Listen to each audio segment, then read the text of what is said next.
നിങ്ങൾ ശരിക്കും മദ്യപിച്ചിട്ടില്ലെങ്കിലും നിങ്ങളുടെ ശരീരത്തിൽ മദ്യത്തിന്റെ അളവ് കാണിക്കുന്നു. ഇത് വളരെ അപൂർവങ്ങളിൽ അപൂർവമായ ഓട്ടോ ബ്രൂവറി സിൻഡ്രോം എന്ന് പറയുന്ന ഒരു കണ്ടീഷനാണ്. നമ്മൾ യാത്ര പോകുമ്പോൾ സാധാരണ പോലെ പോലീസ് ഊതിക്കുമ്പോൾ നമ്മുടെ ശ്വാസത്തിൽ ആൽക്കഹോളിന്റെ അംശം കാണപ്പെടുന്നു അല്ലെങ്കിൽ മനസ്സിലാക്കുന്നു.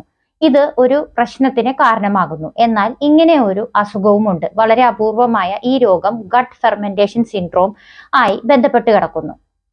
അതായത് നമ്മൾ നല്ല രീതിയിൽ പഞ്ചസാരയും കാർബോഹൈഡ്രേറ്റും കൂടുതലുള്ള ഭക്ഷണങ്ങൾ കഴിക്കുമ്പോൾ അതിന്റെ ദഹന പ്രക്രിയയുടെ സമയത്ത് ചെറിയ രീതിയിൽ ആൽക്കഹോൾ ഉൽപ്പാദിപ്പിക്കുന്നുണ്ട്. എന്നാൽ അത് സാധാരണയായി ആവശ്യമുള്ളത് എടുത്ത് ബാക്കിയുള്ളത് പുറന്തള്ളപ്പെടുന്നു.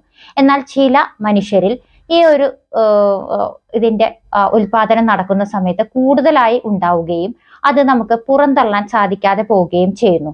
ഇത് നമ്മുടെ ശരീരത്തിൽ നിന്നും രക്തത്തിലോട്ട് അലിഞ്ഞു ചേരുകയും അതുപോലെ തന്നെ മദ്യം കഴിച്ച ഒരാളുടെ സ്വഭാവ രീതികൾ കാണിക്കാൻ തുടങ്ങുന്നു.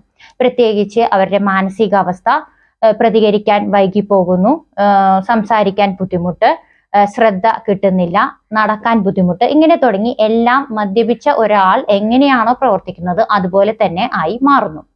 ഇതിനെയാണ് ഓട്ടോ ബ്രൂവറി സിൻഡ്രോം എന്ന് പറയുന്നത്.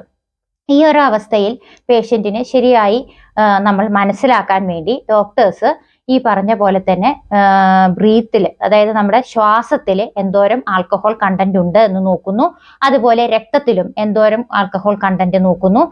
കാർബോഹൈഡ്രേറ്റ് ചലഞ്ച് ടെസ്റ്റ് ചെയ്യിപ്പിക്കുന്നു. അതായത് കാർബോഹൈഡ്രേറ്റ്, പഞ്ചസാരയൊക്കെ അടങ്ങുന്ന ഭക്ഷണങ്ങൾ കഴിക്കുന്ന സമയത്ത് ഈ ഒരു വ്യത്യസ്തത അതിൽ ആ പേഷ്യന്റ് കാണിക്കുന്നുണ്ടോ എന്ന് നോക്കുന്നു. ഇങ്ങനെയാണ് ഇത് ചെയ്യുന്നത്. ഇതിന്റെ കാരണം എടുത്തു നോക്കിയാൽ കൂടുതലായിട്ട് കാർബോഹൈഡ്രേറ്റ്, പഞ്ചസാര കഴിക്കുമ്പോൾ നമ്മുടെ ദഹന പ്രശ്നങ്ങൾ കൊണ്ട് ഈ ഒരു അവസ്ഥ കാണിക്കുന്നു എന്നുള്ളതാണ് കോമൺ ആയിട്ട് കിട്ടുന്ന ഒരു പ്രശ്നം. വളരെ അപൂർവമായ ഈ രോഗമാണെങ്കിലും ഇതിനെപ്പറ്റി നമ്മൾ മനസ്സിലാക്കിയിരിക്കേണ്ടതുണ്ട്. ആവശ്യമെങ്കിൽ നിർബന്ധമായിട്ടും ഡോക്ടറെ കാണിച്ച് അതിന് വേണ്ടുന്ന ട്രീറ്റ്മെന്റുകൾ എടുക്കേണ്ടതാണ്. ഇതുപോലെയുള്ള അപൂർവ രോഗങ്ങളെ പറ്റി അറിയുവാൻ നിങ്ങൾ ഫോളോ ചെയ്യുക. മറ്റൊരു വീഡിയോയ്ക്കായി കാത്തിരിക്കുക. താങ്ക്